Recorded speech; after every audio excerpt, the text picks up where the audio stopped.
I'm not sure there's a bigger juxtaposition than the guy we talked about before the break, Bucky Irving, and the guy we're going to talk about next, Audric Estime out of Notre Dame, 5'11", 221. This dude's big and strong, still just 20 years old, but like 4.7 speed, basically, right? Did score 30 touchdowns over the last 2 seasons. This guy seems like just solely a hammer. Yeah, and he, to his credit, he did run 4.5 at his pro day, so he got, he was able to improve that time. What I like about Estime is I think he has underrated vision, and so if you could see it, your eyes will lead your feet there as well. He has very underrated footwork for such a bigger back. Now he's not explosive, speed wise, but he is someone that can kind of be that pace setter. So if you're thinking, I'm gonna use 3 different backs here and to compare him to. He's a less explosive version of AJ Dillon, but he's also sort of he has a vision and footwork of a Deontay Foreman. And we saw him have some success, and he's kind of built like Jordan Howard. So when you think about those 3 backs, it screams, okay, we're gonna pair him up with a Bucky Irving or with a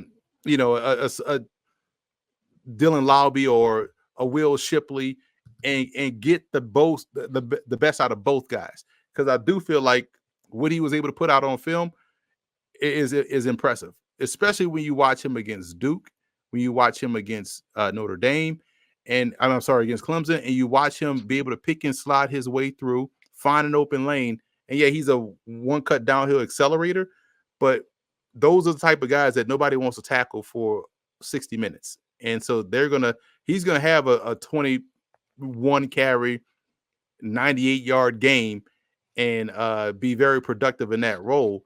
You worry about his ability to catch the football consistently, and that's where fantasy gets into play. It's like, okay, well, he may not have the receiving upside, but he may be the one to get the start in the game and be the lead dog. Like if he goes to Tennessee and they pair him up with a Tajay Spears, or he goes to New York and they pair him up with a Devin Singletary, then the value starts to shift a little bit.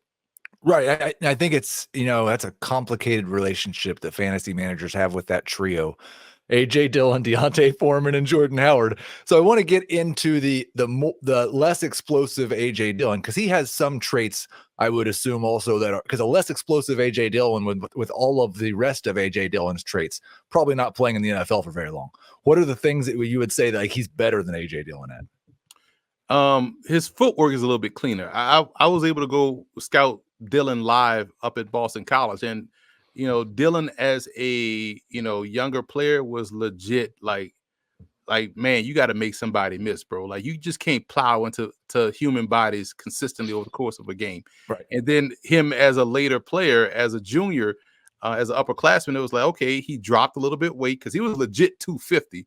He dropped some weight. He was sort of built like Braylon Allen, but Braylon Allen had the footwork of a smaller back. Dillon was able to get that later in his career at Boston College, and he looked better later than he did earlier.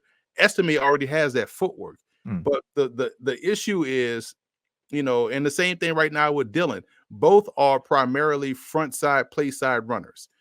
So if it's 34 zone, they're hitting the 4 hole. You know what I'm saying? They're not going to work backside to the 7 hole or 5 hole. You said 34, coach. I am going to the 30. I'm going 34. I'm going front side.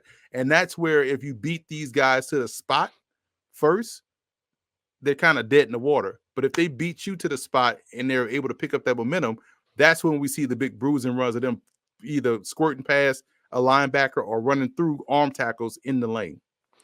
So I know I mentioned it already. He's 20 years old. You mentioned Braylon Allen, your number 1 running back. Part of that equation is that he's still just 20 years old.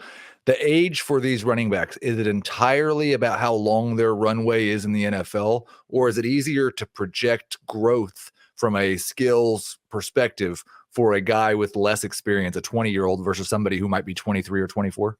It's more about the runway, because the skill is a skill. The only things you can improve on as a pro is technique. So we talked about that with blocking.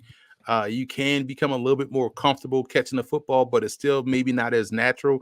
But blocking is where you kind of see the biggest growth. Even route running, guys getting better at running option routes is somewhere we can see growth within a player. But you're really talking about the runway. If I get a running back that's 20, you feel like, okay, I can get 7 good solid seasons out of him.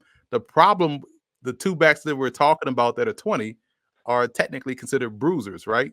Right. So their game is like, you look at, okay, we may have 7 years of production, but they may be closer to their ceiling as is a 24-year-old smaller Ray Davis, right?